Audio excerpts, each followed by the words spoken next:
इस चैनल के माध्यम से संदेश यही देना चाहता हूं कि गांव में जितने भी लोग हैं सरकारी स्कूलों की तरफ अपना रुख करें। सरकारी स्कूल में भी अच्छी पढ़ाई होती है, टीचर क्वालिफाइड हैं, अच्छा पढ़ाते हैं, लेकिन आपको थोड़ी एहतियात ये बरतनी पड़ेगी कि अपने बच्चों के लिए वैसी ही जद्दोजहद आपको करनी पड़ेगी जैसे अपने बच्चे और परिवार का पालन पोषण करने के लिए आप जद्दोजहद करते हैं। इसी तरह से अगर पढ़ाई के लिए जद्दोजहद करेंगे तो इस तरह से जैसे ये बच्चे आज उत्तीर्ण हुए हैं, इसी तरह से आपके बच्चे भी ना। पहले तो हमारे जफर कलीम भाई, इनको बहुत बहुत धन्यवाद कि हमारे विभिन्न सरकारी स्कूलों में व्यवस्थाएं बढ़ रही हैं और दिन प्रतिदिन अच्छे रिजल्ट आ रहे हैं। हमारी परीक्षा ये प्रतिवर्ष प्रदेश स्तर पर कराई जाती है, जिसमें हरदोई जनपद से अपने यहाँ अजय सर जी की कृपा से उन्होंने तो हर्ष हो रहा है कि हमारे विद्यालय में जो है 2 बच्चे राष्ट्रीय आय एवं योग्यता आधारित परीक्षा में चयनित हुए हैं। और हमारा लक्ष्य चूँकि बड़ा था इस बार का, सोचा भी गया था कि लगभग 13 बच्चों ने हमारे यहाँ से आवेदन किया था, लेकिन गत वर्ष की तुलना में मेरिट ज़्यादा हुई। मेरिट ज़्यादा होने की वजह से जो है हमारा विद्यालय में 2 बच्चे, हर्ष और मानसी, इन दोनों बच्चों के लिए जोरदार तालियां होनी चाहिए। बच्चे विद्यालय के लिए एक रोल मॉडल के रूप में हैं और इसके पूर्व में इनके 5 भाई बहन और 2023-24 सत्र में रोल मॉडल ही रहे, जिनकी वजह से इन लोगों ने ये प्रेरित हुए। इसके पीछे जो जनरेशन जो आ रही है क्लास 6 या 7th में जो बच्चे आ रहे हैं, वो भी प्रेरित हो रहे हैं आगे वाले बच्चों से। ऐसे ज़िले में ऐसे विद्यालय हैं जहाँ पर प्रयास किया बच्चों ने, लेकिन उनको सफलता नहीं मिल पाई। और पीलवान खेड़ा ग्राम पंचायत दौलतपुर में जो ये बच्चे जो हमारे अपने विद्यालय में हैं, सम्मिलित विद्यालय पीलवान खेड़ा में, उनके जो है आगे की कड़ी में सभी जितने भी बच्चे हैं जो आगे इस सत्र में जो बैठेंगे तो वो और ज़्यादा मेहनत करें और बेहतर प्रदर्शन करें। अब की बार चैलेंज बड़ा लेंगे। धन्यवाद। योग्यता आधारित परीक्षा के बारे में बाकी विस्तार से हमारे इस परीक्षा के नोडल प्रभारी श्री अजय कुमार जी आपको आगे बताएंगे। हमारी परीक्षा ये प्रतिवर्ष प्रदेश स्तर पर कराई जाती है, जिसमें हरदोई जनपद से अपने यहाँ 321 सीटें हैं, जिसके सापेक्ष 4000 से अधिक फॉर्म डाले गए थे, जिनमें अपने विद्यालय के 13 बच्चों ने परीक्षा दी थी। ये परीक्षा हरदोई के विभिन्न सेंटरों पर आयोजित की गई थी। ये परीक्षा 5 नवंबर 2023 को आयोजित की गई थी, जिनमें हमारे यहाँ इस सत्र में 2 बच्चों ने चयन किया है, जिनमें से हर्ष गौतम ये पूरे जनपद में 15वीं रैंक लेकर के आया है। 120 अंक इसके 180 में हैं। और इसके बाद मानसी ने पूरे जनपद में 41वां स्थान प्राप्त किया है और 94 अंक के साथ में ये विद्यालय में चयनित हुई है। इन बच्चों को राष्ट्रीय आय आधारित परीक्षा जो है, ये परीक्षा जो भी बच्चा पास करता है कक्षा 8 का, वो सरकारी स्कूल में 9 से लेकर 12 तक जब पढ़ाई करेगा तो उसको 12,000 रुपये प्रति साल के हिसाब से 48,000 रुपये 4 साल तक सरकार के द्वारा दिया जाएगा। तो पिछली बार हमारे यहाँ से जो बच्चे चयनित हुए थे, 5 बच्चे, जिनमें 3 बालिकाएं और 2 बालक चयनित हुए थे, वे आदर्श इंटर कॉलेज थमरवा में पढ़ रहे हैं और इस बार उनके खातों में 12,000 रुपये छात्रवृत्ति आई भी है। तो इस प्रकार से ये हमारे लिए गर्व का विषय है। आगे भी हम लोग प्रयासरत रहेंगे। इस संबंध में हमारे पूरे विद्यालय के स्टाफ का पूरा सहयोग रहा है, हम लोग गौरवान्वित हैं। आपने जिस परीक्षा में प्रतिभा किया था वो कब किया था? सर मैंने 5 नवंबर को हमारी परीक्षा हुई थी तथा मुझे परीक्षा में मैं चयन हुआ हूँ। ये सब मैंने अजय सर जी की कृपा से पढ़ाई। मैं परीक्षा पास करके बहुत प्रसन्न हुआ। मेरे सभी टीचरों को मैं हाथ जोड़कर नमस्कार करता हूँ। ठीक है, मैं ये पूछना चाहता हूँ कि आपको ये परीक्षा के बारे में पता कैसे चला? सर पिछले वर्ष हमारे विद्यालय में अजय सर जी ने 7 बच्चों के फार्म डलवाए थे सर। उनमें से 5 बच्चों का चयन भी हुआ था, जिनमें से 3 लड़कियां तथा 2 बालक थे। इस बार सर जी ने 13 बच्चों का फार्म डलवाया था। इसी के साथ हम लोग उनको ही उत्साह के लिए हमने लोगों ने तैयारी की तथा हम लोग 2 लोग पास हुए इस परीक्षा। 2 लोग आपने पास किया। तो अब जैसे जो बच्चे आपको देख रहे हैं, उन्हें भी अगर ये करना है तो उनको कैसे तैयारी करनी होगी? आप लोग कैसे पढ़ाई करते थे? कितनी देर पढ़ाई करते थे? क्या पढ़ते थे? उनको सर पहले नंबर पढ़ाई पे ज़्यादा ध्यान दें एवं रीजनिंग पे ज़्यादा ही फोकस करें, क्योंकि उसके ज़्यादा ही प्रश्न आते हैं। मैथ में 90 क्वेश्चन आते हैं रीजनिंग के। रीजनिंग क्या जी, तो रीजनिंग पे ज़्यादा जो बच्चे देख रहे हैं वो कर। किस क्लास के बच्चे इसको कर सकते हैं, इस पे पार्ट? 8th क्लास के सर इसमें फार्म डालते हैं। फार्म में क्या नाम है? मानसी, आपने भी 41वां नंबर हरदोई में प्राप्त किया है। बड़ी बहुत सारी शुभकामनाएं आपको। तो मैं ये पूछना चाहता हूँ कि आपकी तैयारी में किसका योगदान रहा है? ये जो आप आज आप क्वालिफाई किया है, इसमें किसका योगदान ज़्यादा है? हमारी पढ़ाई में अजय सर का योगदान था और हमने बहुत पढ़ाई की मेहनत करके। कितनी देर पढ़ती थी आप? सर रात में पढ़ती थी 1 घंटा, तो स्कूल में भी। स्कूल में भी पढ़ती थी? जी सर। ठीक है। तो जैसे आपने तैयारी की, अब आप कैसा महसूस कर रहे हैं कि आपका सिलेक्शन हो गया, अब आपको स्कॉलर आएगी जब आप 9 से पढ़ना शुरू करेंगी, तो जो लोग अपने बच्चों को स्कूल नहीं भेजते वो लोग स्कूल भेजें, क्योंकि सरकारी स्कूल में बहुत अच्छी पढ़ाई होती है और वहाँ चयनित भी होता है बच्चों को। ठीक है। और उसका चयन हुआ है? जी जी। इसका क्रेडिट किसे देना चाहते हैं और क्या कहना चाहते हैं? देखिए, सबसे पहले मैं अपने बच्चे के पास होने पे ये जो क्रेडिट है पूरे समस्त विद्यालय पिलवानखेड़ा के जितने भी टीचर स्टाफ हैं, इन सब लोगों ने सबसे ज़्यादा योगदान दिया है। दूसरा, इनकी मदर, वो घर पे हमेशा जो पढ़ के आते थे उस विषय में पूछते थे और इनको प्रोत्साहित करती रहती थी। प्रोत्साहित करते थे जी। कुछ बच्चे जो माँ बाप हैं अपने बच्चों को सरकारी स्कूल में नहीं भेजते, फिलहाल उनका मोटिव ही नहीं कि बच्चों को स्कूल भेजें।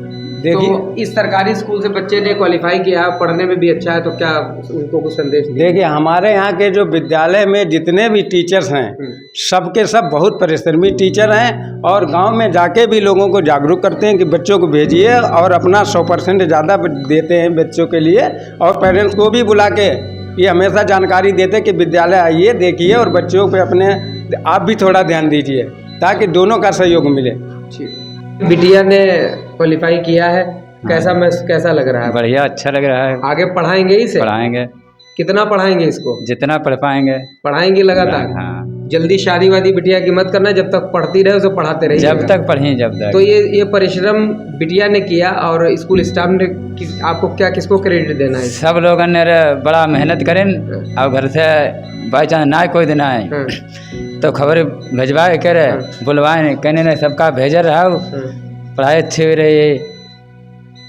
तो अच्छा लग रहा है। अब आपकी बिटिया आसानी से पढ़ भी सकेगी, उसका स्कॉलर भी आएगा। ठीक। पहले तो हमारे जफ़र कलीम भाई, इनको बहुत बहुत धन्यवाद कि हमारे विद्यालय में बच्चों के जो उन्नति हुई है उनको कवर करने के लिए आए हुए हैं। मैं ये इस चैनल के माध्यम से संदेश यही देना चाहता हूँ कि गांव में जितने भी लोग हैं सरकारी स्कूलों की तरफ अपना रुख करें, क्योंकि दिन पर दिन सरकारी स्कूलों में व्यवस्थाएं बढ़ रही हैं और दिन प्रतिदिन अच्छे रिजल्ट आ रहे हैं। जैसा कि आपने देखा इस परीक्षा में इस हरियाणा ब्लॉक से हमारे शाहपुर बिनौरा से 12 बच्चे सिलेक्ट हुए हैं और पिछली बार हमारे यहाँ से 5 बच्चे सिलेक्ट हुए थे। तो आप कोई भी बच्चा अगर यहाँ पर एडमिशन लेना चाहता है तो सालों भर उसका एडमिशन हो सकता है।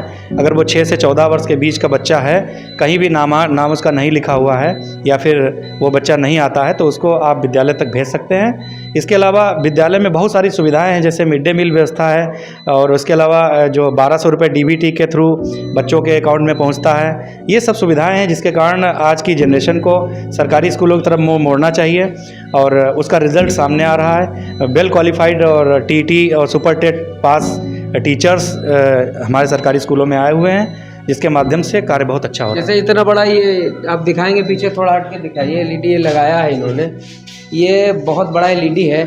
अब सरकार ने सुविधा दी, इसके माध्यम से भी बच्चे पढ़ाए जाएंगे। आप क्षेत्र में कहीं पर भी अब किसी कॉन्वेंट स्कूल में जाएंगे, बड़ा स्कूल कॉन्वेंट हो, उसमें भी इस तरह की सहूलियत आपको नहीं दिखाई देगी। तो आप अपनी सोच को बदलने का प्रयास किए। वो अभिभावक जो अपने बच्चों को अब भी नहीं भेज रहे, उनका बच्चा 10 साल का हो गया, 11 साल का हो गया, तो उनको भेज सकते हैं स्कूल, और सरकारी स्कूल भेजे लगातार। सरकारी स्कूल में भी अच्छी पढ़ाई होती है, टीचर क्वालिफाइड हैं, अच्छा पढ़ाते हैं, लेकिन आपको थोड़ी एहतियात ये बरतनी पड़ेगी कि अपने बच्चों के लिए वैसे ही जद्दोजहद आपको करनी पड़ेगी जैसे अपने बच्चे और परिवार का पालन पोषण करने के लिए आप जद्दोजहद करते हैं। इसी तरह से अगर पढ़ाई के लिए जद्दोजहद करेंगे तो इस तरह से जैसे ये बच्चे आज उत्तीर्ण हुए हैं, इसी तरह से आपके बच्चे भी आपका नाम रोशन ज़रूर करेंगे। हाँ जय सर, बताइए। ये देखिए, हमारे यहाँ गवर्नमेंट के द्वारा ये 2.5 लाख रुपए का लगभग ये प्रोजेक्ट जो पैनल है आया हुआ है। इसमें बच्चों को इसके माध्यम, देखिए इस चित्र के माध्यम से बताया गया है कि हमारे यहाँ सभी प्रकार के बच्चों के लिए ये विद्यालय होता है। कोई भी बच्चा चाहे विकलांग हो, यहाँ पर देखिए दिव्यांग बच्चा भी विद्यालय में आ रहा, बालिकाएं भी आ रही, बालक भी आ रहे हैं। तो इसके माध्यम से बहुत सारी एक्टिविटी वो जो चीज़ें हैं वो बच्चों को मिलेंगी। साथ साथ वीडियोज़ हैं, कंटेंट है, CBSE पैटर्न पर जो कंटेंट है वो भी आएंगे। मीना मंच हमारे यहाँ देखिए, ये बच्ची जो है, ये मीना मंच, ये विद्यालय की 3 बच्चियां जो है कक्षा 6, 7, 8 की मीना है। मीना का मतलब ये है कि गांव में एक ऐसी लड़की रोल मॉडल के रूप में है कि अन्य जो लड़कियां हैं वो मोटिवेट हों, वो विद्यालय तक आएँ। इनका काम ये है कि बच्चों को विद्यालय तक लाना, विद्यालय लाने का काम ही मीना कर जी, ये पूरा है। और बहुत सारी समितियां हैं बच्चों की। आपका क्या नाम है? मेरा नाम आकृति पाल है। आकृति पाल, आप मीना मंच समिति पावर एंजल हैं, इस पे लिखा पावर एंजल मीना। तो आपका क्या कार्य है, आप क्या कार्य करती हैं? मेरा काम है कि जो बच्चे स्कूल नहीं आ रहे हैं उन्हें स्कूल तक भेजना है। Very good. अच्छा, उनको स्कूल तक भेजना, आप उनके घर तक जाती ही हैं, उनको लेके आती हैं यहाँ पे? हाँ। ऐसे ही आपकी बहुत सारी आपकी टीम भी है वर्क का? हाँ, वो मेरे साथ जाती है टीम। साथ चलती है? सर। रोज ये काम करती हैं आप? रोज नहीं, कभी कभी जाते हैं। अच्छा, वीकली जिस तरह से आपका टीम वर्क डिसाइड किया गया वैसे कर। जूनियर में सहायक अध्यापक पद पर कार्यरत हूँ। ठीक है। और सरकारी विद्यालय में वर्तमान समय में सरकार का बहुत फोकस कर रही है, नई नई योजनाएं, नई नीतियों के माध्यम से बच्चों को विद्यालय तक कैसे पहुंचाया जाए, इस पर भी काम किया जा रहा है। बच्चों को त्रिविमीय आकृतियां समझा सकेंगे, बच्चों को नए नए कंटेंट, नई नई सूचनाओं से हम जोड़ सकेंगे।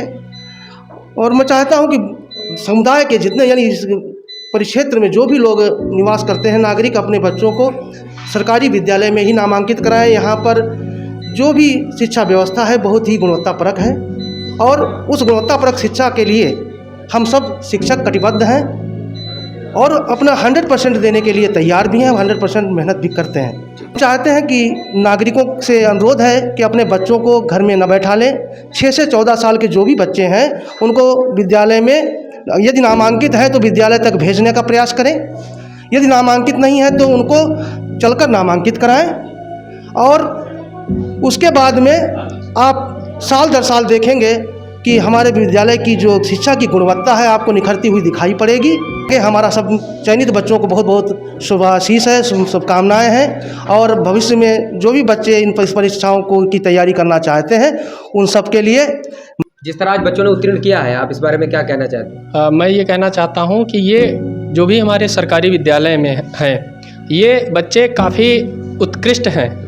और हमारे वो बच्चे सभी विद्यालयों की अपेक्षा हमारे विद्यालय में ऐसे बच्चे जो आते हैं जो अपनी पढ़ाई स्तर में कहीं ना कहीं कमज़ोर हैं, उनको हमारे शिक्षक लोग जो वेल क्वालिफाई हैं, प्राइवेट की अपेक्षा प्राइवेट को टक्कर देते हैं और उनसे आगे निकलते हैं। तो मैं यही कहना चाहूँगा हमारे अध्यापकों को कि हमारे ये अध्यापक ऐसे हैं जिनमें बगैर धार के तीर को और शानदार तीर बना देते हैं, जो उन लोगों को काफ़ी मतलब उनसे आगे निकलते हैं। तो मैं विपुल दीक्षित, एजुकेट गर्ल, ये बच्चों के नामांकन और ठहराव पे काम करती है, और इसमें ब्लॉक हरियाणा में मुझे कार्य करने का सौभाग्य प्राप्त हुआ है। हरियाणा और टणियावा में देख रहा हूँ। और हमारे साथी फील्ड कोऑर्डिनेटर ब्रजेश जी, बालाग्राम जी हैं, जो ये इलवान खेड़ा, दौलतपुर, इनके अंडर में आता है।